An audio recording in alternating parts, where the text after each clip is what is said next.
Hi, Mark and Tamil Kenny with Think Multifamily. We're here to talk to you today about Step 9, the due diligence period. Mark?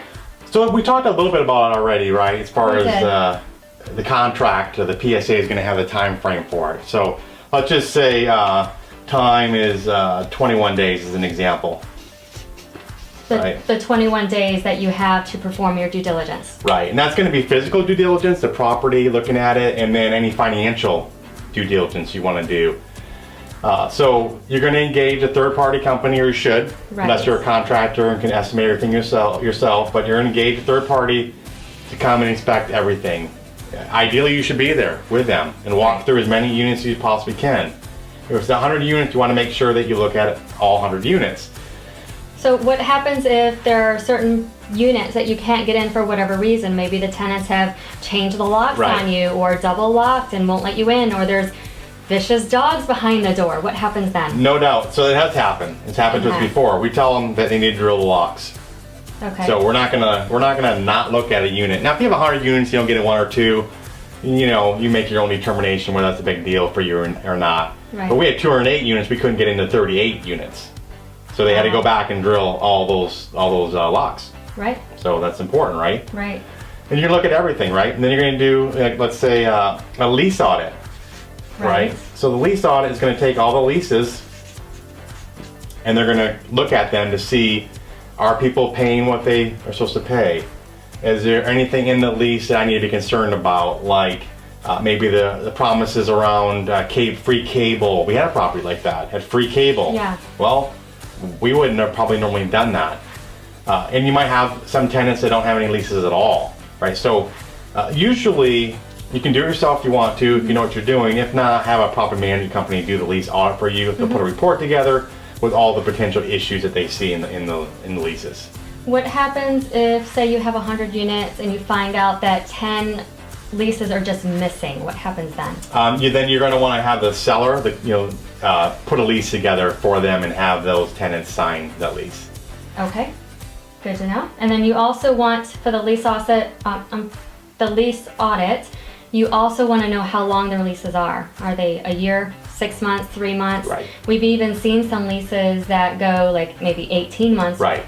We've even had a property management company at one point sign a lease for our place that was 2 years. Right, which was against our policy that we had, but they did it anyway. But that means you can't change the rent at all for those 2 years that current tenant is in that lease. Not ideal, for sure. Month to month also, how many are month to month?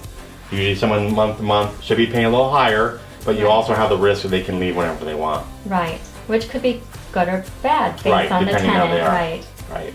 So what else do we look at for the due diligence? Financial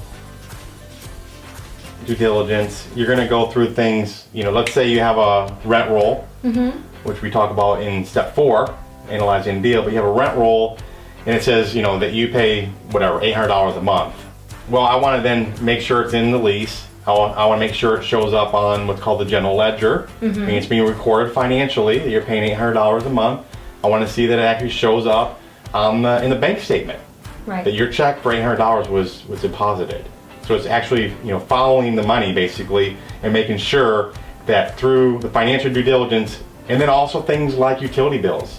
If they're T12, profit and loss, we talked again about step 4, shows that there's a certain number of $20,000 they paid for the year in utilities. You want to make sure that's what they're actually paying. Great. What else? Anything?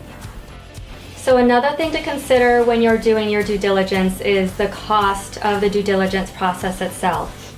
Mark, can you tell our audience how much it costs to do due diligence? It depends. Okay. But sometimes a property management company will do it for free. So if you're going to use them after you purchase a property to manage the property, they'll sometimes do it for free. But don't assume that. Right. Assume it's going to be $50, $60 per unit.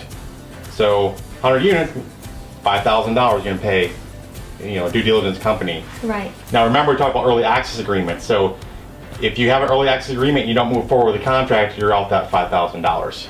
Right. So you mentioned $50 to $60 per door or per unit. Does that number change whether more or less based on, like, say you only have 20 units or say you have 500 units? Is that a flexible number? Typically you have a minimum, depending who's doing it. So everyone does it differently. But sometimes you're going to have a minimum of, let's say, 2,000 or 2,500, even if it's a small property. Okay. But end of the day, you want to engage someone that does it for a living, right? It gives you the report with all the estimates in it, and that $5,000 you spend to do it is money well spent. Because if you don't do that, and you're not buying a property, and there are things wrong with it that you should have known, your investor's going to be upset with you. Right. So one more thing that I want to cover with due diligence is we've looked at properties and we've bought properties that were 300 or 400 units, right? So our due diligence team, we want them to have multiple teams. Otherwise, it's going to take you a very long time to walk all of those units.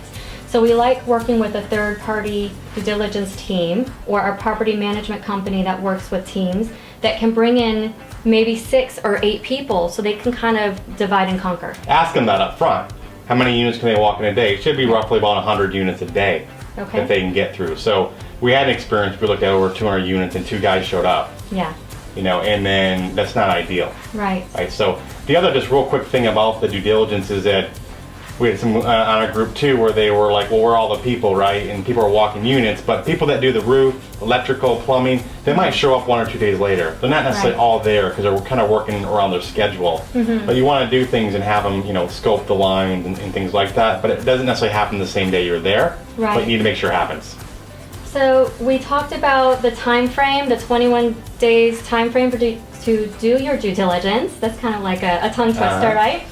We want to keep in mind the tenants, right? So we don't want to disturb the tenants over long periods of time. We want to try to do all of the apartment, the inside inspections as quickly as possible so that we're not invading in their home because they live there, that's their space. So you try to do that quickly. Yeah, and the property manager on site there will typically have to give 24 hours or more notice to the residents that they're going to come in and inspect. So they'll put a letter out to them. And they put a letter out on their doors? Typically the doors, and sometimes they'll do it if they're on email, but for a lot of the ones we look at, it's a physical letter. Okay.